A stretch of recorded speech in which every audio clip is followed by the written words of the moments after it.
Nakulayan at nadrawingan na ba ng lahat? Abay kung hindi pa, ano pang inahantay mo? Dumayo ka na dito sa Wanli, New Taipei District, Taiwan. Sa halagang 300 NT nga ay makakapasok ka na dito sa napakaganda nilang lugar. Pero bago ang lahat, ako si Iway, isang taon ng OFW sa Taiwan. Ginagawa kong araw ang gabi. Maaga nga pala ako lumabas para pumunta sa bahay ng aking kasama at para na din manghiram ng cooler na aming gagamitin. At nang makarating na nga ako dito.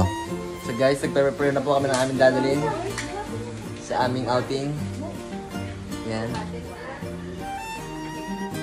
Napakadaming dalahin, no? Maalis na kami guys. Kita tayo sa White House. Yan. So sobrang dami nga ng aming dala ay hindi naman namin kayang isa-isahin. Kaya naman kami napilitan mag-arkila ng aming gagamiting sasakyan. So guys, ito na pala yung sasakyan namin. Yan, yung van.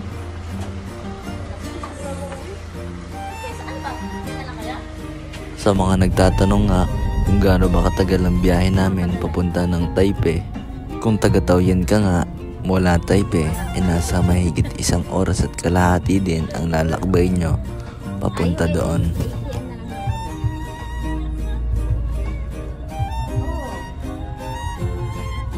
Bali pinagbigyan nga kami ng panahon, katamtamang ulan at katamtamang init nga lamang. Guys, malapit na kami guys. Dito na talaga. Dito na pala kami. Sabi nila lang. Hindi ko alam eh.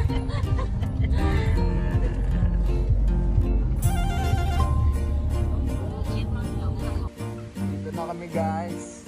Ayan. Sa White House.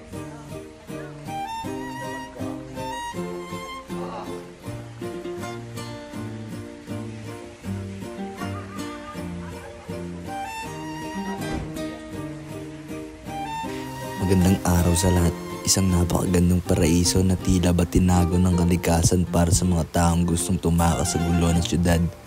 Habang naglalakad ako sa tabing dagat, ramdam ko ang malamig at simoy ng hangin at init ng araw na humahaplos sa aking balat at puting buhangin na napakalambot sa aking paa. At ang tubig dagat malinaw at asul na parang salamin. Sobrang ganda ng tanawin na parang larawan ng isang postcard. Sa paligid maririnig mo ang banayad na hampas ng alat at huni ng ibon.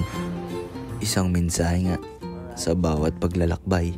Hindi lang tanawin ng ating dala pa uwi, kundi pati mga aral na hindi kayang ituro ng paaralan o mabasa sa aklat.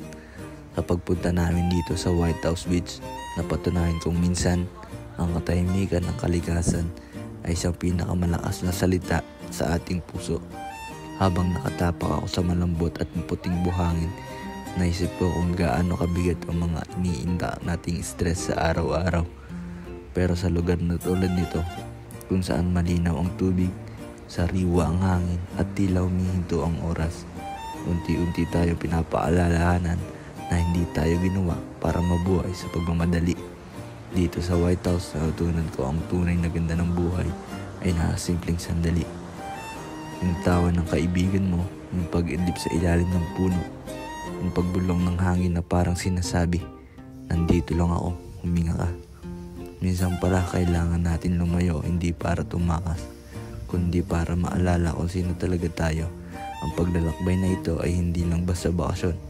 Sa itong paalala na kahit ka man gaano ka busy, may karapat dapat kang kapahingahan, may karapat dapat kang kaligayahan, at higit sa lahat, may karapat dapat kang katahimikan.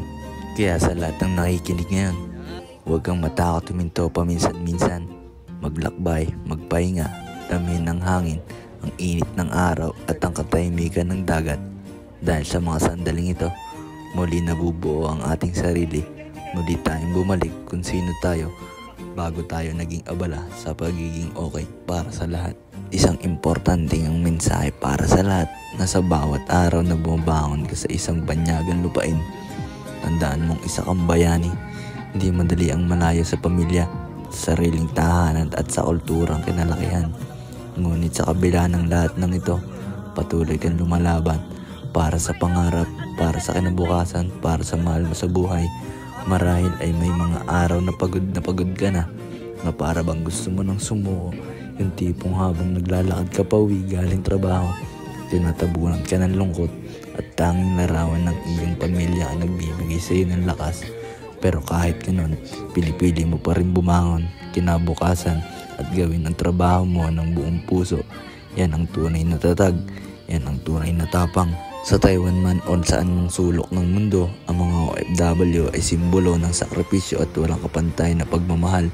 Hindi lahat ng tao kayang gawin ang ginagawa mo, ang iwan ang sariling bansa upang magtrabaho sa ibang lugar, makisama sa iba't ibang kultura, tiisin ang pagod at lungkot. Lahat na para lamang sa kapakanan ng pamilya sa Pilipinas.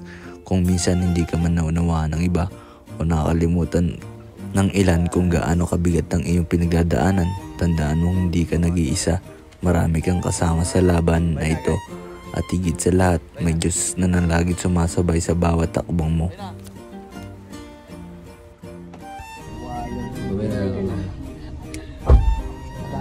Bye guys. Bye-bye.